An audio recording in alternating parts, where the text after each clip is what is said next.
നമസ്കാരം, എല്ലാവരും ഓക്കെ അല്ലേ?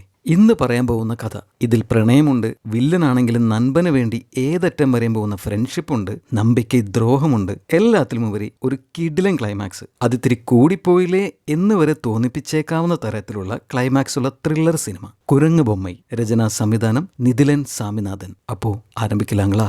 സിനിമ തുടങ്ങുന്നത് കണ്ണൈ കലൈമാനെ എന്ന സൂപ്പർ ഹിറ്റ് പാട്ട് ഒരു പുരാതന വിഗ്രഹത്തിനെ നോക്കി പാടിക്കൊണ്ടിരിക്കുന്ന നമ്മുടെ കഥയിലെ വില്ലൻ ഏകാംബരത്തിനെ കാണിച്ചുകൊണ്ടാണ്. ആൾ ഭയങ്കര ടെററാണ്, കള്ളക്കടത്തും കൊലപാതകവും ഒക്കെ ചെയ്തിട്ടുണ്ട്. ഈ സ്ഥലം തഞ്ചാവൂരാണ്. ഏകാംബരം ഫോൺ എടുത്ത് ശേഖർ എന്നൊരാളെ വിളിക്കുന്നു. അതിനിടയിൽ അയാളെ സൈഡിലേക്ക് മുറുക്കി തുപ്പുന്നുണ്ട്. അപ്പോൾ ശേഖർ ഫോണിൽ കൂടി സാധനം എടുത്തുവാണ് എന്ന് ഏകാംബരത്തിനോട് ചോദിക്കുമ്പോൾ എടുത്തു, എപ്പോഴാണ് അയക്കേണ്ടതെന്ന് ഏകാംബരം തിരിച്ചു ചോദിക്കുന്നു. അപ്പോൾ ശേഖർ, ഒരു കാശുകാരൻ സേട്ടിനെ കിട്ടിയിട്ടുണ്ട്, ഒരാഴ്ച ഒന്ന് വെയിറ്റ് ചെയ്യ്, ഞാൻ ഡീൽ സംസാരിച്ചിട്ട് വിളിക്കാം, സാധനം സേഫായിട്ട് സൂക്ഷിച്ചു വെക്കുന്നു പറയുന്നു. അപ്പോൾ ഏകാംബരം, സാധനം എല്ലാം സേഫ് തന്നെയാണ്, പക്ഷെ ഒരു പോലീസുകാരൻ്റെ ഇടയിൽ വന്ന് വിട്ടു. അത് കേട്ട് പെട്ടെന്ന് പോലീസുകാരന് വന്ന് ശേഖർ ചോദിക്കുമ്പോൾ, പേടിക്കേണ്ട ശേഖരെ, അവനെ തൂക്കിയിട്ടുണ്ട് എന്ന് ഏകാംബരം പറയുന്നു. അപ്പോൾ ഏകാംബരത്തിന്റെ സൈഡിൽ കെട്ടിയിട്ട നിലയിൽ ആ പോലീസുകാരൻ ഉണ്ടായിരുന്നു. അയാളുടെ മുഖത്തേക്കാണ് ഏകാംബരം ഇത്രയും നേരം മുറുക്കി തുപ്പിക്കൊണ്ടിരുന്നത്. അപ്പോൾ ശേഖർ, എങ്കിൽ ബാക്കി കാര്യങ്ങളെല്ലാം നടക്കട്ടെ, ഞാൻ ഡീൽ സംസാരിച്ചിട്ട് തിരിച്ചു വിളിക്കാം എന്ന് പറഞ്ഞ് ഫോൺ വെക്കുന്നു. ഏകാംബരത്തിന്റെ കയ്യിലുള്ള പുരാതന ശില 5 കോടി രൂപ വില മതിപ്പുള്ളതാണ്. അത് തഞ്ചാവൂർ ക്ഷേത്രത്തിൽ നിന്നും അയാൾ മോഷ്ടിച്ചതാണ്. അത് നേരിൽ കണ്ട പോലീസുകാരനെയാണ് അയാൾ കെട്ടിവെച്ചിരിക്കുന്നത്. അപ്പോൾ അയാളെ കൊല്ലാനായിട്ട് തോക്കെടുത്ത ഏകാംബരത്തിനോട് വേറൊരു പോലീസുകാരൻ, അയാൾ ഏകാംബരത്തിന്റെ സൈഡാണ്. ഈ കെട്ടിവെച്ച പോലീസുകാരൻ പുതിയതായി ജോലിക്ക് ചേർന്ന കോൺസ്റ്റബിളാണ്, പാവമാണ്, അയാൾ വെറുതെ വിട്ടേക്കെന്ന് പറയുമ്പോൾ ഏകാംബരം കെട്ടിവെച്ച പോലീസുകാരന്റെ വായിലെ കെട്ടഴിക്കാൻ പറഞ്ഞിട്ട്, നീ നല്ലവനാണെന്ന് നിന്റെ ഒപ്പമുള്ളവൻ തന്നെ പറയുന്നു, നിന്നെ വെറുതെ വിട്ടാൽ നീ എന്റെ ഗ്യാങ്ങിൽ ചേരുമോ എന്ന് ആ പോലീസുകാരനോട് ചോദിക്കുന്നു. അത് കേട്ട് പേടിച്ച ആ പോലീസുകാരൻ ചേരാ എന്ന് പറയുന്നുണ്ട്. എന്നാൽ അത് കേട്ട ഏകാംബരം മറ്റേ പോലീസുകാരനോട്, ഞാൻ പറഞ്ഞില്ലേ ഇവൻ ഫ്രോഡാണെന്ന് എന്ന് പറഞ്ഞിട്ട് ആ റിവോൾവർ കെട്ടിയിട്ട പോലീസുകാരന്റെ നെറ്റിയിൽ വെച്ച് പൊട്ടിക്കുന്നു. അതൊരു തടിമില്ലാണ്. ആ വെടിശബ്ദം പുറത്തു നിൽക്കുന്ന ആളുകളും കേൾക്കുന്നുണ്ട്. അവിടെ ഏകാംബരത്തിന്റെ വിശ്വസ്തനായ പണിക്കാരനും നമ്മുടെ കഥയിലെ നായകന്റെ അച്ഛനുമായ സുന്ദരൻ നിൽക്കുന്നുണ്ട്. വെടിശബ്ദം കേട്ട് പേടിച്ച് എന്ന മില്ലിലെ പണിക്കാരനോട്, അതൊന്നും ശ്രദ്ധിക്കണ്ട, ഇവിടെ ശ്രദ്ധിച്ച് പണി എന്ന് പറയുന്നു. എന്നിട്ട് തടി മേടിക്കാമെന്ന കസ്റ്റമറോട് അദ്ദേഹം സംസാരിക്കുന്നുണ്ട്. അകത്ത് ഏകാംബരം കുറച്ച് പൈസ എടുത്ത് മറ്റേ പോലീസുകാരനോട്, ഇനി ഒരാഴ്ച ഈ വിഗ്രഹത്തിന്റെ കാര്യം അന്വേഷിച്ചുകൊണ്ട് ഒരു പോലീസുകാരൻ എൻ്റെ വീടിൻ്റെ 7 അയലത്ത് പോലും വരരുത് എന്ന് പറഞ്ഞ് ആ പൈസ അയാൾക്ക് കൊടുക്കുന്നു. അതിനുശേഷം പുറത്തു വന്ന ഏകാംബരത്തിനെ കണ്ട് ആ തടി മേടിക്കാൻ വന്ന കസ്റ്റമർ സുന്ദരത്തിനോട്, അത് ഏകാംബരമല്ലേ എന്ന് ചോദിക്കുമ്പോൾ, അതെ, ഈ മില്ല് അയാളുടെയാണ്, എന്താ കാര്യം എന്ന് ചോദിക്കുന്നു. അപ്പോൾ അയാൾ ഒന്നുമില്ല, ചുമ്മാ ചോദിച്ചാന്ന് പറയുന്നു. പക്ഷെ അയാൾ പേടിച്ചിട്ട് അവിടെ നിന്നും തടിയൊന്നും എടുക്കാതെ പോകുന്നു. കാരണം ഏകാംബരത്തിനെ കുറിച്ച് ആദ്യം പറഞ്ഞല്ലോ, ഭയങ്കര ടെററാണ്, അത് എല്ലാവർക്കും അറിയാം. അയാൾ പോയ കാര്യം മനസ്സിലാക്കി ഏകാംബരം ഓഫീസിൽ വെച്ച് ചിരിക്കുന്നുണ്ട്. പുള്ളിക്ക് അതൊന്നും വലിയ പ്രശ്നമല്ല, കാരണം ഈ തടിമിൽ ഒരു മറ മാത്രമാണ്, അയാളുടെ യഥാർത്ഥ ബിസിനസ് കള്ളക്കടത്താണ്. അതിനുശേഷം ഏകാംബരം സുന്ദരത്തിനോട്, നാളെ മകന് പെണ്ണ് കാണാൻ പോകുന്നത് എവിടെയാണെന്നാണ് പറഞ്ഞത് എന്ന് ചോദിക്കുമ്പോൾ സുന്ദരം പെട്ടെന്ന് ഓർത്തെടുത്ത് ആ സ്ഥലത്തിന്റെ പേര് പറയുന്നു. അപ്പോൾ ഏകാംബരം, വീട്ടുകാർക്ക് ഉടുപ്പെടുത്തായിരുന്നു, അപ്പോൾ നിങ്ങൾക്കും കൂടെ ചേർത്തെടുത്തു, ഇത് വെച്ചു എന്ന് പറഞ്ഞ് ഒരു ഉടുപ്പ് പാക്കറ്റ് അദ്ദേഹത്തിന് കൊടുക്കുന്നു. സുന്ദരം അത് വേണ്ടായിരുന്നു എന്ന് പറയുമ്പോൾ ഏകാംബരം നിർബന്ധിച്ച് വെച്ചു എന്ന് പറഞ്ഞ് അദ്ദേഹത്തിന് അത് കൊടുത്ത് പറഞ്ഞയക്കുന്നു. എന്നാൽ ഇതത്ര ഇഷ്ടപ്പെടാത്ത ഏകാംബരത്തിന്റെ ഭാര്യയുടെ സഹോദരൻ, ഇവനെ പോലുള്ളവരെല്ലാം തലയിലെടുത്ത് വെച്ചാൽ ഒരു ദിവസം നിങ്ങൾക്ക് തന്നെ ആപ്പ് വയ്ക്കും മാമ എന്ന് പറഞ്ഞ് അയാളുടെ മുമ്പിലുള്ള കസേരയിൽ ഇരുന്ന് മൊബൈലിൽ ഫേസ്ബുക്കിൽ തോണ്ടിക്കൊണ്ടിരിക്കുന്നു. അപ്പോൾ ഏകാംബരം അവനോട് എണീക്കട എന്ന് പറഞ്ഞിട്ട്, ഞങ്ങളുടെ ബന്ധത്തെ പറ്റി നിനക്കെന്തറിയാം, സുന്ദരത്തിനെ പറ്റി വേണ്ടാത്ത എന്തെങ്കിലും പറഞ്ഞാൽ നിന്റെ കണ്ണടിച്ച് പൊട്ടിക്കുക എന്ന് പറഞ്ഞ് അവനോട് ദേഷ്യപ്പെടുന്നു. സുന്ദരം ഏകാംബരത്തിന്റെ ഒപ്പം ഒരുപാട് വർഷങ്ങളായിട്ടുണ്ട്. അദ്ദേഹം ഏകാംബരത്തിന്റെ അത്രയ്ക്കും വിശ്വസ്തനാണ്. അതുകൊണ്ട് തന്നെ ഏകാംബരത്തിന് സുന്ദരത്തിന് ഭയങ്കര ഇഷ്ടം വിശ്വാസമാണ്. അതുകൊണ്ടാണ് അയാൾ അവനോട് ചൂടായത്. അടുത്തത് കാണിക്കുന്നത് നമ്മുടെ നായകന്റെ പെണ്ണ് കാണലാണ്. ഇതാണ് നമ്മുടെ നായകൻ കതിരേശൻ എന്ന കതിർ. അവന് ക്യാബ് ഡ്രൈവറായിട്ട് മദ്രാസിലാണ് ജോലി. അവൻ പെണ്ണ് കാണാൻ വന്നിരിക്കുന്നത് നമ്മുടെ നായികയായ വിജയാണ്. രണ്ടുപേർക്കും പരസ്പരം ഇഷ്ടമായി. അവരുടെ കാര്യങ്ങളൊക്കെ സംസാരിച്ചുകൊണ്ടിരിക്കുകയാണ്. അപ്പോൾ വീട്ടുകാർ സംസാരിച്ചുകൊണ്ടിരിക്കുന്നതിന്റെ ഇടയിലാണ് സുന്ദരത്തിന് ഏകാംബരത്തിന്റെ ഒപ്പമാണ് ജോലിയെന്ന് വിജിയുടെ അച്ഛൻ അറിയുന്നത്. ഏകാംബരൻ ടെററാണെന്ന് എല്ലാവർക്കും അറിയാലോ, അത് ഇയാൾക്കും അറിയാം. അപ്പോൾ ഏകാംബരത്തിന് ഒരു കൊലക്കേസിൽ കഴിഞ്ഞ മാസം അറസ്റ്റ് ചെയ്ത കാര്യം പറഞ്ഞിട്ട് ഈ ബന്ധത്തിന് ഇഷ്ടമല്ല എന്ന് വിജിയുടെ അച്ഛൻ പറയുന്നു. എന്നിട്ട് കതിരിന്റെ അച്ഛൻ അപമാനിച്ച് ഇറക്കി വിടാൻ ശ്രമിക്കുന്നു. അപ്പോഴേക്കും ഒച്ചകെട്ട് അങ്ങോട്ട് വന്ന കതിർ അത് കണ്ട് വിജിയുടെ അച്ഛന്റെ മോന്തയ്ക്കൊന്ന് പൊട്ടിക്കുന്നു. എന്നിട്ട് അവന്റെ അച്ഛനോട്, അയാളുടെ ഒപ്പമുള്ള ജോലി നിർത്താൻ ഞാൻ എത്ര തവണ പറഞ്ഞതാ, അച്ഛൻ കേട്ടില്ലല്ലോ എന്ന് പറഞ്ഞ് അച്ഛനെയും അമ്മയും കൂട്ടി അവിടെ നിന്ന് പോകാൻ തുടങ്ങുമ്പോൾ തിരിഞ്ഞ് വിജിയോട്, എനിക്ക് ഇതിനെ ഇഷ്ടമായി, നിനക്ക് എന്നെ ഇഷ്ടമായി പറയും, നമുക്ക് കല്യാണം കഴിക്കുക എന്ന് പറഞ്ഞിട്ട് അവിടെ നിന്നും പോകുന്നു. പിറ്റേ ദിവസം കതിർ തിരിച്ച് മദ്രാസിലേക്ക് പോകാൻ പാക്ക് ചെയ്തുകൊണ്ടിരിക്കുകയാണ് വീട്ടിൽ. അപ്പോൾ അച്ഛൻ പറയുന്നു, ഏകാംബരത്തിന്റെ ഒപ്പമുള്ള ജോലി നിർത്തണമെന്നുണ്ട്, പക്ഷെ ഞാനിപ്പോൾ നിർത്തിയാൽ അയാൾക്ക് വേറെ ആരോ ഉള്ളേ, ഒരു മകൻ പോലും ഇല്ല എന്ന്. അത് കേട്ട് ഭാര്യ ദേഷ്യപ്പെടുന്നുണ്ട്. അച്ഛൻ പെട്ടെന്ന് എഴുന്നേറ്റ് അവരുടെ അടുത്ത് ചെന്ന്, ഇവിടെയുള്ള ഉപ്പ് മുതൽ കർപ്പൂരം വരെ, എന്തിന് അവനിട്ടിരിക്കുന്ന ജെട്ടി വരെയും അയാൾ തന്ന കാശ് കൊണ്ട് മേടിച്ചതാണെന്ന് പറയുന്നു. എന്നിട്ട് കുറച്ച് പൈസ എടുത്ത് അമ്മയുടെ കൊടുത്ത് അത് കതിരിന് കൊടുക്കാൻ പറയുന്നുണ്ട്. കാര്യം എന്തൊക്കെ പറഞ്ഞാലും എന്നാലും അച്ഛൻ അവനോട് ഭയങ്കര സ്നേഹമാണ്. അമ്മ അത് അമ്മയുടെ മടിക്കത്തിൽ നിന്ന് എടുക്കുന്നത് പോലെ കാണിച്ച് അവന് കൊടുത്തെങ്കിലും കതിർ ആ പൈസ മേടിക്കുന്നില്ല. ഞാൻ സമ്പാദിക്കുന്നുണ്ട്, അത് മതി, ആ പൈസയ്ക്ക് ഞാൻ സ്വന്തമായിട്ട് ജെട്ടി മേടിച്ചിട്ടോളാം എന്ന് പറഞ്ഞ് അവൻ അവിടെ നിന്ന് പോകുന്നു. അച്ഛൻ ആദ്യം പറഞ്ഞത് അവൻ കേട്ടായിരുന്നു. പിന്നീട് കാണിക്കുന്നത് മദ്രാസ്. കതിർ അവിടെ ജോലിക്ക് തിരിച്ചെത്തി. അവൻ അവിടെ ഒറ്റയ്ക്കാണ് താമസിക്കുന്നത്. അവൻ ഡെയിലി അവന്റെ ജോലിക്ക് പോകുന്നു, സ്വയം ഭക്ഷണം പാകം ചെയ്ത് കഴിക്കുന്നു, റോഡിലെ കുഴി കണ്ടത് അവൻ ഫോട്ടോ എടുത്ത് ഫേസ്ബുക്കിലെല്ലാം അപ്ലോഡ് ചെയ്യുന്നുണ്ട്. ഇങ്ങനെയെല്ലാം അവന്റെ ദിവസങ്ങൾ പോകുന്നത്. അടുത്തത് കാണിക്കുന്നത് ഇവനാണ് സിന്തനൈ. അവനൊരു കൈനോട്ടക്കാരന്റെ മുമ്പിൽ ഇരിക്കുകയാണ്. അപ്പോൾ എന്താണ് ഇങ്ങനത്തെ ഒരു പേരെന്ന കൈനോട്ടക്കാരൻ ചോദിക്കുമ്പോൾ ഞാൻ നന്നായിട്ട് ചിന്തിച്ച് ജോലി ചെയ്യും, അതുകൊണ്ടാണ് സിന്തന എന്ന പേരെന്ന് അവൻ പറയുന്നു. അപ്പോൾ കൈനോട്ടക്കാരൻ നീ എന്ത് ജോലിയാണ് ചെയ്യുന്നതെന്ന് ചോദിച്ചപ്പോൾ ഞാനിവിടെ ടൈറ്റിൽ പാർക്ക് എന്ന് പറഞ്ഞപ്പോഴേക്കും അയാൾ ഡേയ്. അപ്പോൾ സിന്തന ICICI ബാങ്കിൽ ഡേയ് അല്ല, പിക്ക് പോക്കറ്റ് അടിക്കലാണ് എന്ന് പറയുന്നു. അവന് പോക്കറ്റ് അടിയാണ്. ഇപ്പോൾ ഇയാളുടെ മുമ്പിൽ വന്നിരിക്കുന്നത് എന്തിനാണെന്ന് വെച്ചാൽ അവനെ എത്ര ശ്രമിച്ചിട്ടും ഉറങ്ങാൻ പറ്റുന്നില്ല. ഇൻസോംനിയ എന്ന അസുഖമുണ്ട്. അതിനെന്തെങ്കിലും പരിഹാരം ഉണ്ടോ എന്നറിയാനാണ് അവൻ വന്നിരിക്കുന്നത്. അപ്പോൾ കൈനോട്ടക്കാരൻ 1 കോടി രൂപ വിരിച്ച് അതിന്റെ മുകളിൽ കിടന്നാലാണ് നിനക്ക് ഉറങ്ങാൻ പറ്റുള്ളൂ. നീ എത്ര ആശുപത്രി പോയിട്ടും കാര്യമില്ല, കാരണം നിന്റെ രാശി അങ്ങനത്തെയാണ് എന്ന് പറഞ്ഞിട്ട് പൊയ്ക്കോളാൻ പറയുന്നു. അപ്പോൾ പോകാൻ തുടങ്ങി അവനോട് 1 കോടി രൂപയിൽ നിന്നും 1 രൂപ പോലും കുറയരുത് എന്ന് പറയുമ്പോൾ സിന്തനെ ശരിയെന്ന് പറഞ്ഞ് അയാളുടെ സൈഡിലുണ്ടായിരുന്ന പണപ്പെട്ടിയിലേക്ക് നോക്കുന്നു. അത് കണ്ട കൈനോട്ടക്കാരൻ ഓർഡർ എന്ന് പറഞ്ഞിട്ട് പറഞ്ഞു തന്ന എൻ്റെ അടുത്ത് നിന്ന് തന്നെ തുടങ്ങുവാണെന്ന് ചോദിക്കുന്നു. പിന്നീട് സിന്തനെ 1 കോടി രൂപ എന്ന് ചോക്കൊണ്ട് എഴുതിയിട്ട് അതിന്റെ മുകളിലൊക്കെ കിടന്നുറങ്ങാൻ ശ്രമിക്കുന്നുണ്ട്. പക്ഷെ എന്ത് ചെയ്തിട്ടും അവന് ഉറക്കം കിട്ടുന്നില്ല. കതിറിനെ കാണിക്കുമ്പോൾ അവൻ അവന്റെ ജോലി ചെയ്തുകൊണ്ടിരിക്കുകയാണ്. പല ആളുകളെയും ഡ്രോപ്പ് ചെയ്യുന്ന കാണിക്കുന്നുണ്ട്. ഒരു സിഗ്നൽ വെച്ച് കയ്യിൽ എന്തോ മുറിവ് കെട്ടിവെച്ച് വന്ന ഒരു അമ്മൂമ്മയ്ക്ക് അവൻ പൈസ കൊടുക്കുന്നുണ്ട്. അത് കണ്ട് പുറകിലുണ്ടായിരുന്ന പാസഞ്ചർ അവനോട് ചോദിക്കുന്നുണ്ട്, അവരെല്ലാം ചുമ്മാ നാടകം കളിക്കുകയാണ്, നീ എന്തിനാണ് അവർക്ക് പൈസ കൊടുത്തതെന്ന്. അപ്പോൾ കതിർ, അത് എനിക്കും അറിയാം സാർ, പക്ഷേ ഈ വയസ്സിൽ അവർക്ക് അധ്വാനിച്ച് ജീവിക്കാൻ കഴിയില്ലല്ലോ, അറിഞ്ഞുകൊണ്ട് പറ്റിക്കപ്പെടുന്നതിലും ഒരു സുഖമുണ്ടെന്ന് പറയുന്നു. ആ ഡയലോഗ് എനിക്കിഷ്ടമായി. പിന്നീട് കാണിക്കുന്നത് ഇന്ന് രാവിലെ ചെന്നൈയിലെ അംബിക ഹോസ്പിറ്റൽ. അവിടെ വിജി അവളുടെ അച്ഛനെയും കൊണ്ടുവന്നിരിക്കുകയാണ്. അച്ഛന് വേരിക്കോസ് വെയിൻ ആണെന്ന് തോന്നുന്നു. ഡോക്ടർ പരിശോധിച്ചിട്ട് ലാസ്റ്റ് സ്റ്റേജിൽ എത്തിയിരിക്കുകയാണ്, സർജറി വേണമെന്ന് പറയുന്നു. അച്ഛൻ പേടിച്ചിട്ട് വേണ്ട, ഇഞ്ചക്ഷൻ എന്തെങ്കിലും എടുത്താൽ പോരെ എന്ന് പറയുന്നുണ്ട്. പക്ഷെ വിജി ഡോക്ടറോട് സർജറി ചെയ്യാമെന്ന് പറയുന്നു. പിന്നീട് സർജറിക്ക് എത്ര രൂപയാകും എന്ന് ഡോക്ടറോട് ചോദിക്കുമ്പോൾ ഒരു 75-80,000 രൂപയാകും, കറക്റ്റ് ബില്ലിങ്ങിൽ ചോദിച്ചാൽ മതി, പറഞ്ഞു തരുമെന്ന് ഡോക്ടർ മറുപടി പറയുന്നു. പിന്നീട് അവൾ ATM-ൽ ചെന്ന് പൈസ എടുക്കാൻ നോക്കുമ്പോൾ കാർഡ് ആ മെഷീനിൽ കുടുങ്ങിപ്പോകുന്നു. അവൾ ടെൻഷനായി മുടിയിലുണ്ടായിരുന്ന സ്ലൈഡെല്ലാം വെച്ച് കുത്തിയെടുക്കാൻ ശ്രമിക്കുന്നുണ്ട്, പക്ഷെ കിട്ടുന്നില്ല. അവിടുന്ന് കാണിക്കുന്നത് കതിർ ഒരു ബസ് സ്റ്റോപ്പിൽ നിൽക്കുന്നതാണ്. അപ്പോൾ അങ്ങോട്ടേക്ക് ഒരാൾ നടന്നു വരുന്നു, ഒരു മധ്യവയസ്കൻ. ഒരു ബാഗ് അയാളുടെ തോളത്തുണ്ട്, ഒരു കുരങ്ങിന്റെ പടമുള്ള ബാഗ്. നടക്കുന്നതിന്റെ ഇടയിൽ അയാളുടെ ചെരുപ്പിന്റെ വാറ് പൊട്ടിപ്പോകുന്നു. അതെങ്ങനെയൊക്കെ ഇട്ടുകൊണ്ട് ബസ് സ്റ്റോപ്പിലേക്ക് വന്നിട്ട് അവിടെ നിന്ന് കതിറിനോട് ചെരുപ്പ് ഇന്നലെ പൊട്ടു എന്ന് വിചാരിച്ചാണ്, ഇന്ന് വരെ കിട്ടി എന്ന് പറഞ്ഞപ്പോഴേക്കും അയാളുടെ മൊബൈലിലേക്ക് ഒരു ഫോൺ വരുന്നു. അത് അയാളുടെ ഭാര്യയാണ്. അയാൾ ആ ഫോൺ എടുത്തതും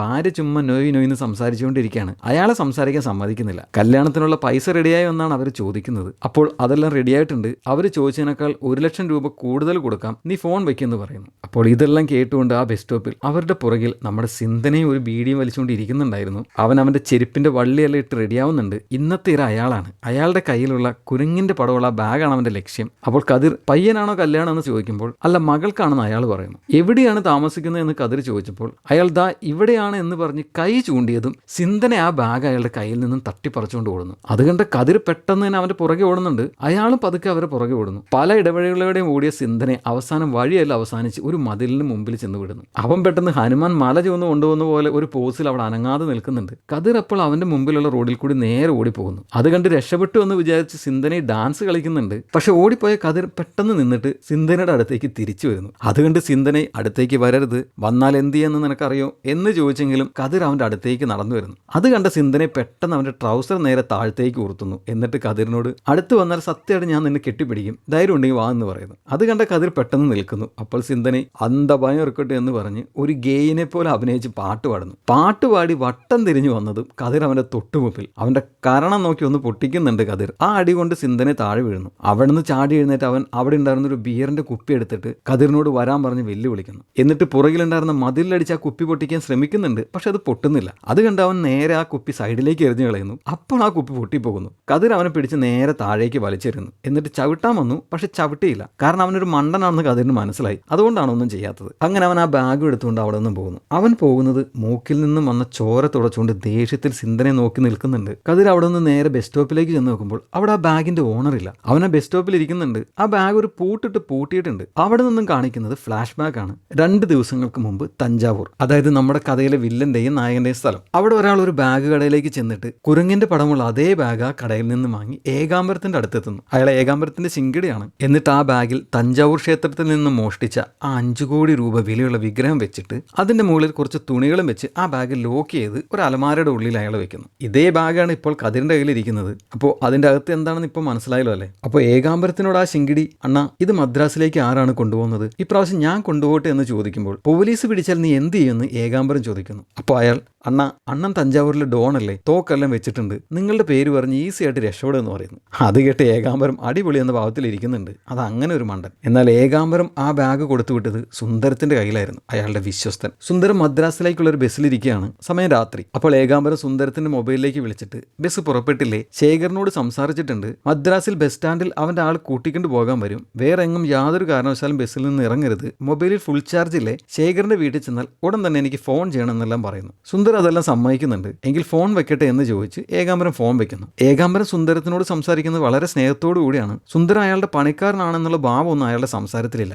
ഇതേ സമയം സുന്ദരത്തിന്റെ വീട് കാണിക്കുമ്പോൾ മകൾ അമ്മയോട്, അച്ഛൻ ചേട്ടനെ കാണാനാണോ മദ്രാസിൽ പോയിരിക്കുന്നതെന്ന് ചോദിക്കുമ്പോൾ, എനിക്കറിയില്ല, നിനക്ക് ചോദിച്ചുകൂടായിരുന്നോ, എന്നോട് ചോദിക്കുന്നത് എന്തിനാ, അവിടെ എന്ത് പണിക്കാണ് പോയേക്കുന്നതെന്ന് എന്നോട് പറഞ്ഞിട്ടില്ല എന്ന് പറഞ്ഞ് അമ്മ അവളോട് ദേഷ്യപ്പെടുന്നു. കാരണം സുന്ദരം എന്തിനാണ് മദ്രാസിലേക്ക് പോകുന്നതെന്നുള്ളത് വളരെ രഹസ്യമായ കാര്യമാണല്ലോ. അദ്ദേഹം അത് സ്വന്തം ഭാര്യയോട് പോലും പറഞ്ഞിട്ടില്ല. അത്രയ്ക്കും വിശ്വസ്തനാണ് സുന്ദരം. ഫ്ലാഷ് ബാക്ക് കഴിഞ്ഞ് തിരിച്ച് കതിരിനെ കാണിക്കുമ്പോൾ അവനൊരു പെട്ടിക്കടയിലേക്ക് ചെന്നിട്ട് ആ കടക്കാരനോട് ഇവിടെ അടുത്തുള്ള പോലീസ് സ്റ്റേഷൻ എവിടെയാണ് എന്ന് ചോദിക്കുന്നു. അവിടുന്ന് കട്ട് ചെയ്ത് പോലീസ് സ്റ്റേഷനിൽ ഇൻസ്പെക്ടർ ഒരു നാടോടി ഭർത്താവിന്റെയും ഭാര്യയുടെയും പരാതി കേട്ടുകൊണ്ടിരിക്കുകയാണ്. അവർ റോഡ് സൈഡിലാണ് കിടക്കുന്നത്. അപ്പോൾ 2 ദിവസമായിട്ട് അവിടെ റോഡ് സൈഡിൽ ഒരു ലോറി കിടന്നിരുന്നു. അതുകൊണ്ട് ആ ലോറിയിൽ അവരൊരു തൊട്ടിൽ കെട്ടി അവരുടെ കുട്ടി അതിൽ കിടത്തിയിരുന്നു. പക്ഷെ 2 നാളായിട്ട് അവിടെ ഉണ്ടായിരുന്ന ആ ലോറി ഇപ്പോൾ കാണാനില്ല. അത് അവിടെ നിന്ന് എടുത്തുകൊണ്ട് പോയി. പക്ഷെ അവരുടെ കുട്ടി ആ ലോറിയിൽ കെട്ടിയിരുന്ന തൊട്ടിലിന്റെ അകത്തായിരുന്നു. ആ കുട്ടി എങ്ങനെയെങ്കിലും കണ്ടുപിടിച്ച് കൊടുക്കണമെന്ന് പരാതി പറയാണ്ടാണ് അവർ വന്നിരിക്കുന്നത്. അത് കേട്ട ഇൻസ്പെക്ടർ അത് മറ്റുള്ള പോലീസുകാരോടെല്ലാം പറഞ്ഞ് അവരെ കളിയാക്കി ചിരിക്കുന്നുണ്ട്. എന്നിട്ട് അവനോട് നീ മണ്ടനാണ് എന്ന് ചോദിച്ച് ദേഷ്യപ്പെട്ട് പരാതി എഴുതി കൊടുക്കാൻ പറയുന്നു. അവരത് എഴുതി കൊടുക്കാൻ പോയതും കതിർ ആ ബാഗുമായിട്ട് സ്റ്റേഷനിലേക്ക് എത്തുന്നു. അവൻ ഇൻസ്പെക്ടർ അയാളുടെ അടുത്തേക്ക് വിളിക്കുന്നുണ്ട്. കതിർ ആ ബാഗ് ഒരു കള്ളൻ മോഷ്ടിച്ചുകൊണ്ട് ഓടിയതും അവൻ ഓടിച്ചിട്ട് പിടിച്ച് തിരിച്ച് ബാഗുമായി വന്നപ്പോഴേക്കും അതിന്റെ ഓണറെ ബസ് സ്റ്റോപ്പിൽ കാണാത്തതെല്ലാം ഇൻസ്പെക്ടറോട് പറഞ്ഞെങ്കിലും അയാൾ അതൊന്നും വിശ്വസിക്കുന്നില്ല. എന്നിട്ടൊരു വനിതാ പോലീസുകാരിയോട് ഒരു കമ്പി എടുത്തുകൊണ്ട് വരാൻ പറഞ്ഞു വിടുന്നു. അപ്പോൾ കതിർ അതിലെന്തെങ്കിലും മുഖ്യ സാധനം ഉണ്ടായിരിക്കും എന്ന് പറയുമ്പോൾ, അത് നിനക്കെങ്ങനെ അറിയാം, പോയി പരാതി എഴുതി കൊടുക്കാൻ ഇൻസ്പെക്ടർ പറയുന്നു. വനിതാ കോൺസ്റ്റബിൾ ഒരു കമ്പി എടുത്തുകൊണ്ട് വരുന്നുണ്ട്. അപ്പോൾ അങ്ങോട്ടേക്ക് വേറൊരു കോൺസ്റ്റബിൾ നായിക വിജിയുമായി വന്നിട്ട് ഇൻസ്പെക്ടറോട്, സർ ഇവൾ പറഞ്ഞതെല്ലാം സത്യമാണ്, കാർഡ് ATM മെഷീനിൽ കുടുങ്ങി കിടക്കുകയാണ്, ബാങ്ക് മാനേജർ വിളിച്ചപ്പോൾ ഇനി തിങ്കളാഴ്ചയാണ് എന്തെങ്കിലും ചെയ്യാൻ പറ്റുള്ളൂ എന്ന് പറഞ്ഞെന്ന് പറയുന്നു. ശരി പൊയ്ക്കോളൂ എന്ന് കോൺസ്റ്റബിളിനോട് പറഞ്ഞിട്ട് ഇൻസ്പെക്ടർ അവളോട് പേര് ചോദിക്കുമ്പോൾ അവൾ വിജി എന്ന് പറയുന്നു. അത് കേട്ട് പരാതി എഴുതിക്കൊണ്ടിരുന്ന കതിർ തിരിഞ്ഞു നോക്കിയപ്പോൾ അവളെ കാണുന്നു. ഇൻസ്പെക്ടർ അവളോട് എന്താണ് പഠിച്ചതെന്ന് ചോദിക്കുമ്പോൾ അവൾ BSc എന്ന് മറുപടി പറയുന്നു. അപ്പോൾ ഇൻസ്പെക്ടർ അവൾ ചെയ്ത കാര്യത്തിന് അവളെ ചീത്ത വിളിക്കുന്നുണ്ട്. സംഭവം ATMൽ അവളുടെ കാർഡ് കുടുങ്ങിയപ്പോൾ അവൾ സ്ലൈഡ് വെച്ച് അത് കുത്തിയെടുക്കാൻ ശ്രമിച്ചല്ലോ. അപ്പോൾ സെക്യൂരിറ്റി എല്ലാം അടിച്ചു. അങ്ങനെ പോലീസ് എൻക്വയറിക്ക് എന്ന് അവളെ പൊക്കിയതാണ്. അപ്പോൾ ഇൻസ്പെക്ടർ, നീ പഠിച്ചവളല്ലേ, അങ്ങനെയൊക്കെ ചെയ്യാമോ എന്ന് ചോദിച്ചപ്പോൾ അവൾ, അച്ഛൻ ആശുപത്രിയിലാണ്, പൈസ അത്യാവശ്യമായിട്ട് വേണമായിരുന്നു, അതുകൊണ്ടാണ് ടെൻഷനിൽ അങ്ങനെ ചെയ്തതെന്ന് പറയുന്നു. അപ്പോൾ ഇൻസ്പെക്ടർ, എങ്കിൽ നിനക്ക് ഞാൻ ഒരു വലിയ കമ്പിപ്പാറ തരാം, അത് വെച്ച് നീ കുത്തിപ്പൊളിക്കുക എന്ന് പറഞ്ഞ് അവളെ കളിയാക്കുന്നു. അപ്പോൾ വിജി, ആശുപത്രിയിൽ അഡ്വാൻസ് കെട്ടണം, സാർ ഒന്ന് ബാങ്ക് മാനേജറെ വിളിച്ചു പറഞ്ഞ് എന്നെ ഒന്ന് സഹായിക്കാമോ എന്ന് ചോദിച്ചപ്പോൾ ഇൻസ്പെക്ടർ, കേസ് എടുക്കാതെ തന്നെ നിന്നെ വിടുന്നത് വലിയ കാര്യം, ഇനി ഞാൻ നിനക്ക് റെക്കമെൻഡേഷൻ ചെയ്യണമെന്ന് ചോദിച്ച് ദേഷ്യപ്പെടുന്നു. അയാളൊരു ടെൻഷൻ പാർട്ടിയാണെന്ന് തോന്നുന്നു. എല്ലാവരോടും കലിപ്പ് മൂടിലാണ് സംസാരിക്കുന്നത്. എന്നിട്ട് അറിയാവുന്ന ആരോടെങ്കിലും പൈസ മേടിച്ച് ആശുപത്രിയിൽ കെട്ട്, മദ്രാസിൽ നിനക്കറിയാവുന്ന ആരെങ്കിലും ഉണ്ടോ എന്ന് ഇൻസ്പെക്ടർ ചോദിക്കുമ്പോൾ കതിർ ഉടനെ, സർ എനിക്കറിയാവുന്ന പെൺകുട്ടിയാണ് അതെന്ന് പറയുന്നു. അപ്പോഴാണ് വിജി കതിർ അവിടെ നിൽക്കുന്നത് കാണുന്നത്. പക്ഷെ ദേഷ്യത്തിലായ അവൾ ഇൻസ്പെക്ടറോട്, സർ എനിക്കിവിടെ ആരെയും പരിചയമില്ല എന്ന് പറഞ്ഞ് അവനെ ദേഷ്യത്തിൽ നോക്കിയിട്ട് അവിടെ നിന്ന് ഇറങ്ങിപ്പോകും. ഇൻസ്പെക്ടർ കതിരിനോട് പരാതി എഴുതി കൊടുത്തില്ലേ, പൊയ്ക്കോളം പറഞ്ഞിട്ട് വനിതാ കോൺസ്റ്റബിൾ കൊടുത്ത കമ്പി എടുത്ത് ആ ബാഗിന്റെ പൂട്ട് പൊളിക്കാനായി എഴുന്നേറ്റപ്പോൾ കതിർ ഉടനെ, സർ അത് വേറൊരാളുടെ ബാഗാണ് എന്ന് പറഞ്ഞതും ഇൻസ്പെക്ടർ അവനോട് ദേഷ്യപ്പെട്ട് ഇറങ്ങി പോകാൻ പറയുന്നു. അപ്പോൾ വേറെ കോൺസ്റ്റബിൾ, സർ അതിൻ്റെ അകത്ത് വല്ല ബോംബ് ഉണ്ടെങ്കിൽ അത് പൊട്ടു എന്ന് പറഞ്ഞപ്പോൾ ഇൻസ്പെക്ടർ, ബോംബ് പൊട്ടിയാൽ നീ ചെവി പൊത്തിയാൽ മതി എന്ന് പറഞ്ഞ് അവനെ കളിയാക്കി ആ പൂട്ട് പൊട്ടിക്കാനായി അതി പിടിക്കുന്നു. കതിർ അത് നോക്കി നിൽക്കുന്നുണ്ട്. ആ വനിതാ കോൺസ്റ്റബിൾ ആണെങ്കിൽ പേടിച്ച് പതുക്കെ പുറകിലേക്ക് മാറുന്നു. അപ്പോൾ ഇൻസ്പെക്ടറുടെ കയ്യിലേക്ക് മുകളിൽ നിന്നും കുറച്ച് പൊടി വന്നു വീഴുന്നു. അയാൾ അത് തുടച്ചു കളഞ്ഞിട്ട് വീണ്ടും പൂട്ടിൽ പിടിച്ചതും പിന്നെയും മുകളിൽ നിന്ന് കുറച്ചുകൂടി പൊടി വന്ന് അയാളുടെ കയ്യിൽ വീഴുന്നു. അപ്പോൾ അയാൾ മുകളിലേക്ക് നോക്കിയതും അയാളുടെ തലയുടെ മുകളിൽ കറങ്ങിക്കൊണ്ടിരുന്ന ഫാൻ തട്ടുപൊളിഞ്ഞ് നേരെ തലയിലേക്ക് വന്ന് വീഴുന്നു. ആ പോലീസ് സ്റ്റേഷൻ ഒരു പഴയ കെട്ടിടമാണെന്ന് തോന്നുന്നു. അയാൾ മറ്റു പോലീസുകാരെല്ലാവരും കൂടെ ചേർന്ന് എടുത്ത് ആശുപത്രിയിലേക്ക് കൊണ്ടുപോകുന്നുണ്ട്. അപ്പോൾ കതിർ താഴെ വീണ് കിടന്ന ആ ബാഗ് കാണുന്നുണ്ട്. അവൻ അതെടുത്ത് സ്റ്റേഷന് പുറത്ത് വരുന്നു. പുറത്ത് വെച്ച് അതിലെ പൊടിയെല്ലാം തുടച്ചു കളഞ്ഞുകൊണ്ടിരിക്കുമ്പോഴാണ് അപ്പുറത്തിരിക്കുന്ന വിജയെ കാണുന്നത്. അവൻ നേരെ അവളുടെ അടുത്തേക്ക് ചെല്ലുന്നു. പക്ഷെ അവൾ ദേഷ്യത്തിൽ മുഖം തിരിക്കുന്നു. അവൻ അവളോട്, ATMൽ നിന്നൊക്കെ നീ മോഷ്ടിക്കാറായോ എന്ന് തമാശ ചോദിച്ച് അച്ഛൻ എന്താണ് പറ്റിയത്, ഏത് ആശുപത്രിയിലാണെന്ന് പറഞ്ഞാൽ ഞാൻ വന്ന് മാപ്പി ചോദിക്കുമെന്ന് പറയുന്നു. പക്ഷെ അവൾ അപ്പോഴും കലിപ്പിലാണ്. അതുകൊണ്ട് വേണ്ട എന്ന് അവൾ അവനോട് പറയുന്നു. പിന്നെ സ്വന്തം അച്ഛനെ കൺമുന്നിൽ വെച്ച് അടിച്ചാൽ ഏത് മക്കളാണ് ക്ഷമിക്കുക. അപ്പോൾ അവൻ അവന്റെ ഓഫീസിൽ നിന്നൊരു കോൾ വരുന്നുണ്ട്. എവിടെയായി, എന്താണ് ജോലിക്ക് വരാത്തതെന്നും ചോദിച്ച്. അപ്പോൾ അവൻ, ഇന്ന് ഞാൻ ലീവാണ്, എൻ്റെ അമ്മായിയച്ഛൻ്റെ കിഡ്നിയിൽ ഓട്ടയാണ്, നാളെയാണ്, അതുകൊണ്ട് ആശുപത്രി പോവുകയാണ് എന്ന് പറഞ്ഞ് ഫോൺ വെക്കുന്നു. അടുത്ത സീനിൽ അവർ രണ്ടുപേരും ഒരു ബസ്സിന്റെ ഉള്ളിലാണ്. കതിർ ആ ബാഗിന്റെ ഒരു ഫോട്ടോ എടുത്ത് അത് ഫേസ്ബുക്കിൽ അപ്ലോഡ് ചെയ്യുന്നുണ്ട്. ഓണർ ആരാണെങ്കിലും അവനെ കോൺടാക്ട് ചെയ്യണം എന്ന് പറഞ്ഞ്. കാരണം അയാളുടെ പേരും വീടൊന്നും അവൻ അറിയില്ലല്ലോ. അത് പറഞ്ഞുകൊണ്ടിരുന്നപ്പോഴേക്കാണല്ലോ സിന്ധനെ ആ ബാഗ് അടിച്ചുകൊണ്ട് ഓടിയത്. ബസ്സിൽ വിജി ഇരിക്കുകയാണ്, കതിർ നിൽക്കുന്നു. അപ്പോൾ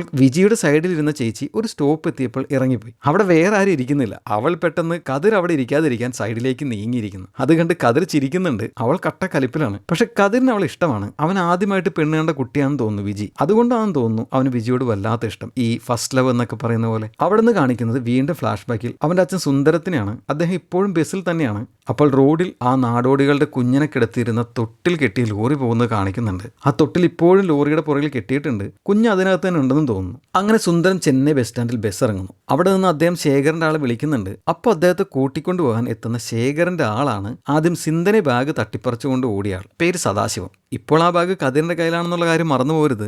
സദാശിവം ആ ബസ് സ്റ്റോപ്പിൽ ബാഗുമായി എത്താനുണ്ടായ സാഹചര്യവും അവിടെ നിന്ന് എങ്ങോട്ട് പോയി എന്നുള്ള കാര്യം വഴിയേ നമുക്ക് മനസ്സിലാവും. അവിടെ നിന്നും കാണിക്കുന്നത് ശേഖരനെയാണ്. അയാൾ ക്രിക്കറ്റ് കളിച്ചുകൊണ്ടിരിക്കുകയാണ്. അവൻ ഔട്ടായിട്ടും അത് സമ്മതിച്ചു കൊടുക്കുന്നില്ല. എല്ലാ ടീമിലും ഉണ്ടാവും ഇതുപോലെ ഒരുത്തൻ. അവൻ അങ്ങനെ തർക്കിച്ചുകൊണ്ടിരിക്കുമ്പോഴാണ് അവന്റെ മകൻ ഓടി വന്ന് വീട്ടിൽ ഒരാൾ വന്നിട്ടുണ്ട്, അമ്മ വിളിക്കുന്നുണ്ട് എന്ന് പറയുന്നത്. അങ്ങനെ ശേഖർ മോനെയും പുറത്തേറ്റ് വീട്ടിലേക്ക് ചെല്ലുന്നു. അവിടെ സുന്ദരവും സദാശിവവും ഇരിക്കുന്നുണ്ടായിരുന്നു. ഭാര്യയോട് ചായ കൊടുത്തില്ല എന്ന് ചോദിക്കുമ്പോൾ സുന്ദരം കുടിച്ചു എന്ന് പറയുന്നു. ശേഖർ അവരെ അകത്തെ മുറിയിലേക്ക് വിളിച്ചുകൊണ്ട് പോകുന്നു. എന്നിട്ട് ആ ബാഗിന്റെ ലോക്ക് തുറന്ന് 5 കോടി രൂപ വിലയുള്ള ആ വിഗ്രഹം എടുത്ത് നോക്കിയിട്ട് അതേ ബാഗിൽ വെച്ച് പൂട്ടി സദാശിവത്തോട് പറയുന്നു, സേട്ടിനെ വിളിച്ച് വരാൻ സാധനം വന്നിട്ടുണ്ട്, പൈസ റെഡിയാക്കി വെക്കാന്ന്. സദാശിവ സമ്മതിക്കുന്നു. എന്നിട്ട് ആ ബാഗ് അവിടെ ഉണ്ടായിരുന്ന അലമാരയുടെ ഉള്ളിൽ വെച്ചിട്ട് തിരിഞ്ഞ് സുന്ദരത്തിനോട് പൈസ വാങ്ങിക്കഴിഞ്ഞാൽ അപ്പോൾ തന്നെ തിരിച്ചു പോകാമെന്ന് പറയുന്നു. സുന്ദരൻ അയാളുടെ മൊബൈൽ ആ മുറിയിൽ ഉണ്ടായിരുന്ന ഒരു ഷെൽഫിൽ വെച്ചിട്ട് ബാത്റൂം എവിടെയെന്ന് ചോദിച്ച് അങ്ങോട്ട് പോകുന്നു. അപ്പോൾ സദാശിവത്തിന്റെ ഫോൺ അടിക്കുന്നുണ്ടെങ്കിലും അയാൾ എടുക്കുന്നില്ല. അത് കണ്ട ശേഖർ, അണ്ണാ ഫോൺ അടിക്കുന്നുണ്ട്, എടുത്ത് സംസാരിക്കുക എന്ന് പറയുമ്പോൾ സദാശിവം അത് ഭാര്യയായിരിക്കും എന്ന് പറഞ്ഞിട്ട് ശേഖർ മകളുടെ കല്യാണമാണ് ഒരാഴ്ച കഴിഞ്ഞ്, സ്ത്രീധനം കൊടുക്കണം, ചെറുക്കം വീട്ടുകാർ അത് ചോദിച്ചുകൊണ്ടിരിക്കുകയാണെന്ന് സങ്കടത്തോടെ പറയുന്നു. അത് കേട്ട് ശേഖർ മുറിക്ക് പുറത്ത് പോയിട്ട് കുറച്ച് പൈസ എടുത്തുകൊണ്ട് വന്ന് സദാശിവത്തിന് കൊടുക്കുന്നു. പക്ഷെ അത് മേടിക്കാതെ നിന്ന് അയാളോട് ശേഖർ 10,000 രൂപയുണ്ടാണ് ഇത് വെച്ചോ എന്ന് പറയുമ്പോൾ സദാശിവം